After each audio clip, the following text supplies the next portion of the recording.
আশা করি সকল বন্ধুরা ভালো আছেন এবং সুস্থ আছেন। আজকের নতুন একটা রেসিপি নিয়ে আপনাদের সামনে হাজির হয়েছি। সেটা হচ্ছে 3টে চিকেন হোল লেগ পিস। এইভাবে লেগ পিসগুলো আপনারা কাটিয়ে নেবেন। প্রথমে এতে আমি কিছু কাটস দিয়ে নেব।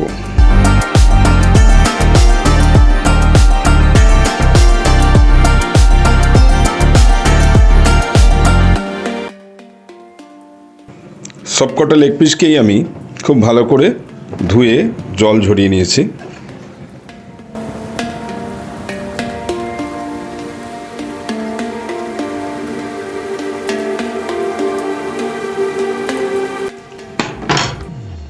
ব্যাস, আমার কাটসগুলো কমপ্লিট হয়ে গেছে। এবারে আমি একটা স্টিলের পাত্র নিয়ে নিয়েছি। এর মধ্যে আমি ম্যারিনেশনের জন্য যে সমস্ত মশলা ব্যবহার করব সেগুলো একে একে দেবো। প্রথমে দিয়ে দিচ্ছি 3 থেকে 4 টেবিল চামচ মতো টক দই।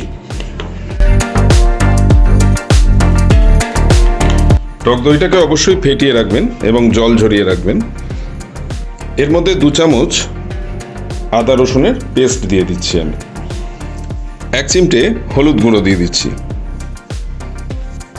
পরিমাণ মতো নুন দিয়ে দিচ্ছি।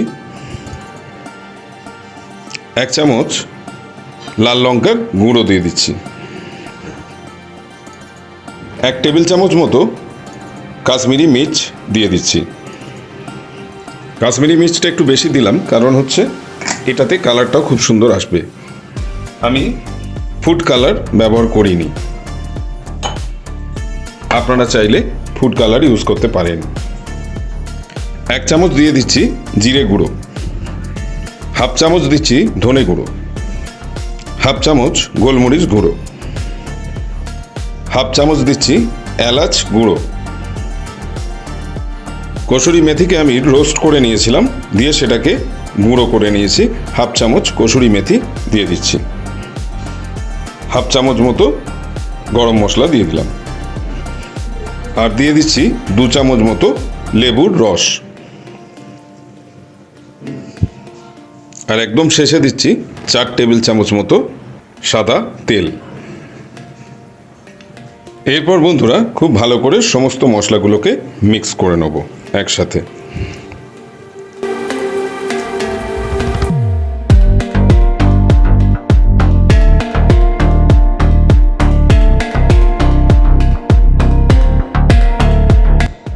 এর মধ্যে আমি 1 টেবিল চামচ অলিভ অয়েল ব্যবহার করছি।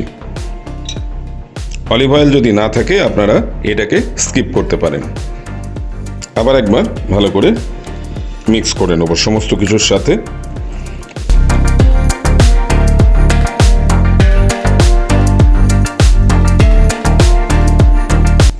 দেখুন সুন্দর করে মিক্সিং হয়ে গেছে।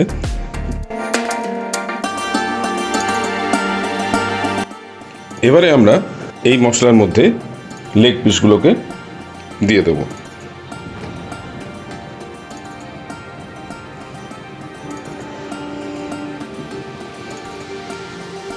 ভালো করে এবার সমস্ত মশলার সাথে লেগ পিসগুলোকে মাখিয়ে নেব। যেখানে কাটসগুলো আছে সেই জায়গাগুলো একটু ভালো করে মশলাগুলো যাতে ঢোকে সেরকমভাবে মাখাবো।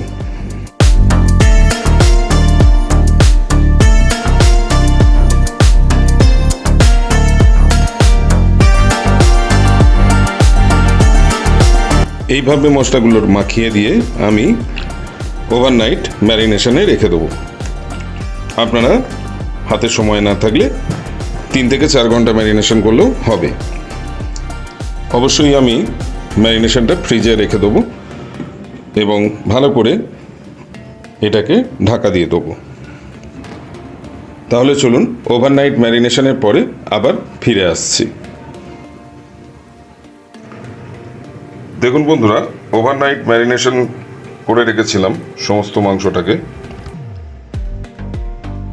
চিকেন হোল লেগ পিস 3টে নিয়েছিলাম, সবটাই খুব ভালো করে ম্যারিনেশন হয়ে গেছে। আমি এবার এটাকে আমার নতুন এয়ার ফ্রায়ার তাতে দিয়ে দেব। চলুন দেখে নেওয়া যাক কীভাবে দিচ্ছি।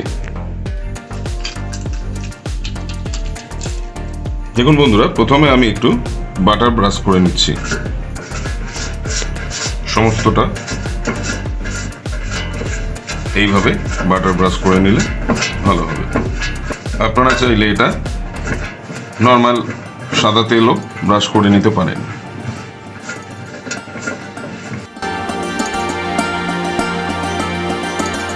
প্রথমে আমরা দুটো লেগ পিস দিয়ে দিচ্ছি। এই দুটো হয়ে গেলে শেষেটা পরে আরেকবার করে নেব।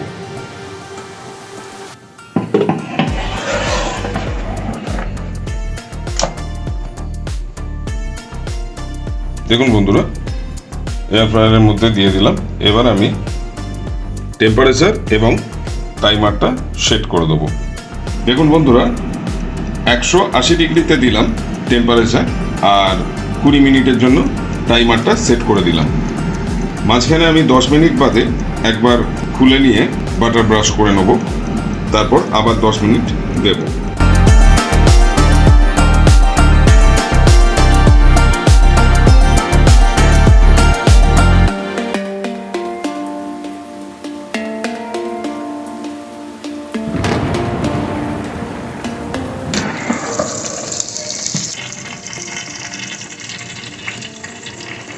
দেখুন বন্ধুরা, উপর থেকে একটু বাটার ব্রাশ করে দিচ্ছি ভালোভাবে।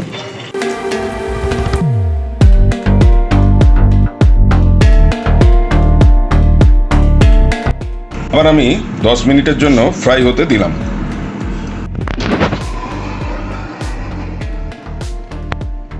দেখুন বন্ধুরা, অপূর্ব সুন্দর হয়েছে ফ্রাইটা।